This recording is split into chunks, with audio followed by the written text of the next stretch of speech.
Это «Актуальное интервью», в студии Надежда Саханская. Здравствуйте. Одна из ключевых задач национального проекта «Жилье и городская среда» – это повышение комфорта городской среды. Проект предусматривает активное вовлечение граждан в решение вопросов по благоустройству своих городов.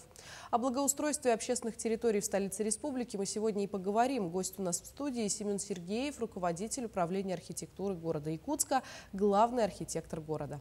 Семен Афанасьевич, здравствуйте. Доброе утро. Скажите, а вот как программа формирования комфортной городской среды влияет на благоустройство Якутска? Ну, в целом, программа формирования комфортной городской среды уже работает 5-й год. Эта программа была инициирована главой государства Владимиром Владимировичем Путиным.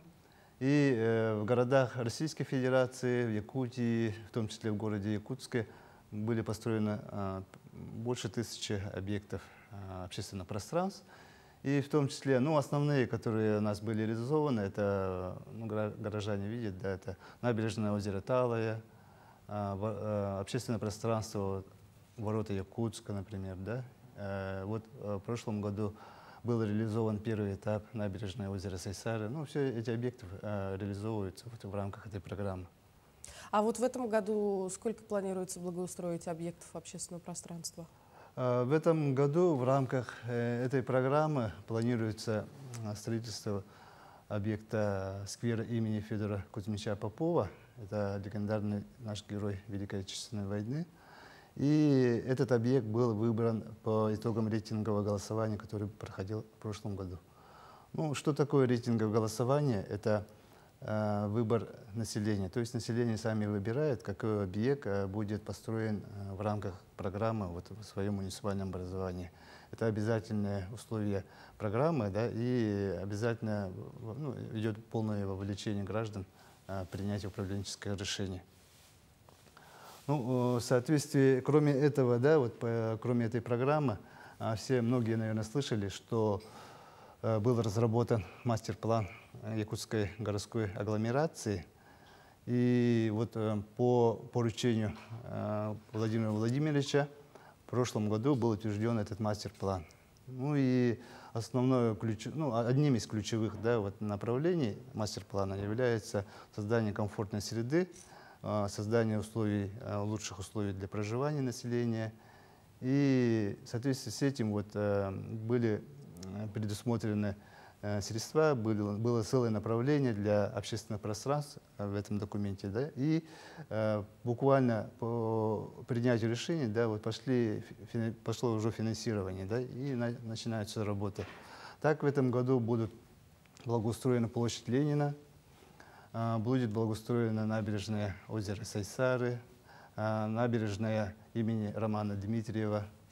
Вот три основных общественных пространства, которые должны быть завершены в этом году. По набережной Сайсары будет участок возле Триумфа, да, а остальная часть уже до конца года должна быть завершена. Задачи поставлены вот такие.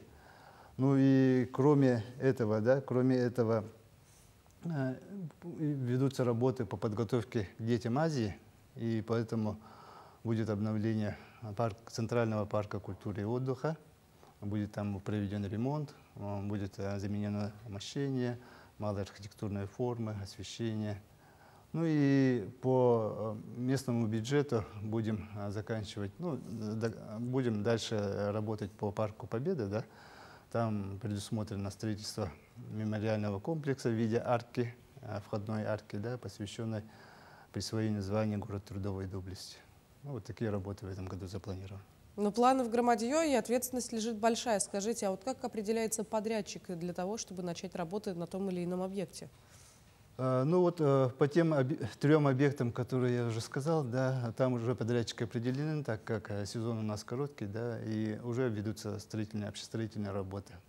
На данный период, да, в связи с температурным режимом, проводятся работы по демонтажу, земляные работы, по закупке материалов, да. Когда потеплеет, уже пойдут работы, связанные с мокрым процессом. А по другим объектам подрядчики будут определены в соответствии с законодательством. Это 44-й федеральный закон по закупкам. Что будет благоустроено в этом году, понятно. А какие планы на год 25-й? Так, вот на 25-й год, чтобы определить, какой объект будет благоустраиваться в рамках программы, проводится вот рейтинговое голосование, про которое я уже рассказал. Да? Этот срок установлен с 15 марта по 30 апреля.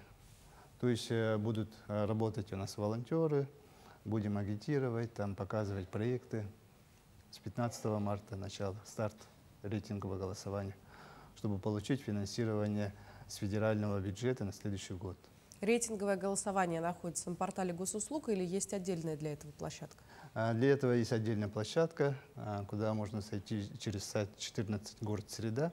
Ну, это голосование проводим каждый год, поэтому процедура ясная, да, и кроме этого волонтеры тоже помогают голосовать. Они, вот, допустим, если пожилые граждане не умеют пользоваться своими телефонами, да, то они могут помочь проголосовать за него.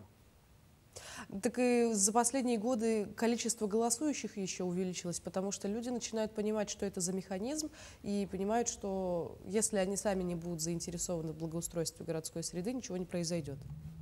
Да, конечно, все зависит от активности горожан. Вот, после рейтингового голосования все равно идет отбор, да, между муниципалитетами, да, и тот объект, который, вот, за который проголосовали, и как одним из ключевых критериев является вот, вовлечение жителей. Да. Чем больше вот, граждан вовлечено, тем больше получают баллы для того, чтобы в дальнейшем получить финансирование.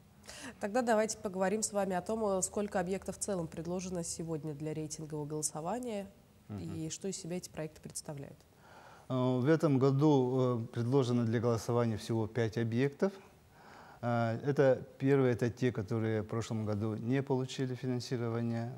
Первый это сквер имени Гагарина. Ну, это на въезде в город Якутск, выезд с аэропорта. Существующий сквер, который надо восстанавливать, и мемориальные там комплексы, которые есть, и в целом благоустройство. Второй объект это набережное озеро Сергелях. Это вот была инициатива жителей микрорайона ДСК. Участок, начиная от проспекта Михаила Николаева до микрорайона ДСК, вот, предлагает набережную сделать тоже благоустроенным.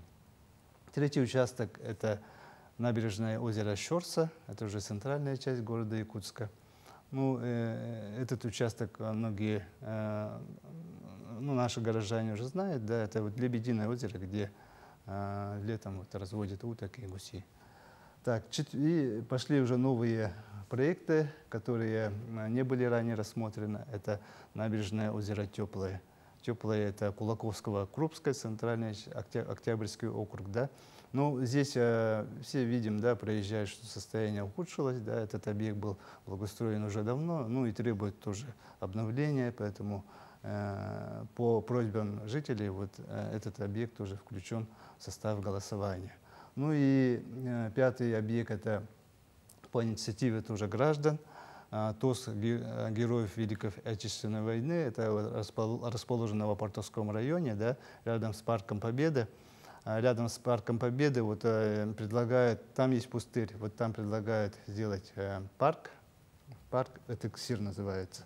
И в этом парке будут расположены и детские, и спортивные зоны, да, и культурно-обрядовый комплекс «Встречи Солнца», и аллеи героев. И этот комплекс будет связан с Парком Победы. Ну вот эти 5 объектов будут между собой как бы соревноваться, да, и путем голосования вот жителей мы выберем тот проект, который будем дальше представлять на отбор в Управлении архитектуры Республики. Хорошо, тогда получается, голосование завершится 30 апреля, и далее победивший проект выставляют куда-то вышестоящие органы? Да. Этот проект, который победил, он от городского округа город Якутск поступает как предложение в республику, и там он проходит отбор между муниципалитетами. То есть каждый муниципалитет, который предлагает построить у себя общественное пространство, они также проводят у себя эти рейтинговые голосования и представляют заявки для общего отбора. Семен Афанасьевич, скажите, а как можно стать волонтером голосования за благоустройство? Вы вот несколько раз упомянули о том, что волонтеры в этом году тоже участие принимают. Ну, как я уже сказал, что голосование проходит на сайте 14 город Среда, и волонтером может стать любой житель. Да?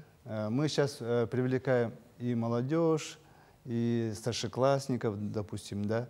Но волонтером может стать даже любой житель города, да, желающий. Да? Для этого необходимо просто зарегистрироваться на сайте добро.рф и пройти регистрацию как волонтер. При этом вот, ну, этим инструментом могут воспользоваться, да, вот инициаторы, которые предлагают свои проекты. Ну, чем больше волонтеров у нас, да, вот, тем больше будет вовлеченности. В прошлые годы мы вот по городу собирали порядка 30 тысяч голосов, да, и в этом году тоже мы должны вот сделать еще больше показателей. А вот если говорить тоже опять о планах на будущее, помимо того, что можно стать волонтером, можно же стать и тем человеком, который вообще организовал заявку на благоустройство той или иной территории города. Вот это как можно сделать? Да, эти предложения мы получаем от территориальных общественных управлений, это управы. Любой горожанин, да, если вот, ну, видит территорию, которую можно благоустроить за счет программы, он может представить свою инициативу, и мы этот перечень будем рассматривать, ну, по итогам года, да, получается, каждый год это голосование проводится. Так что любое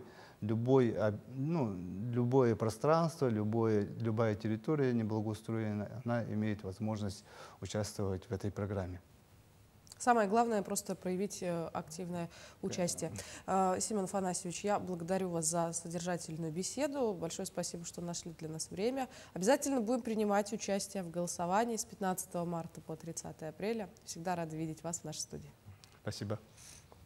Я напомню, вы смотрели программу «Актуальное интервью». До встречи в эфире.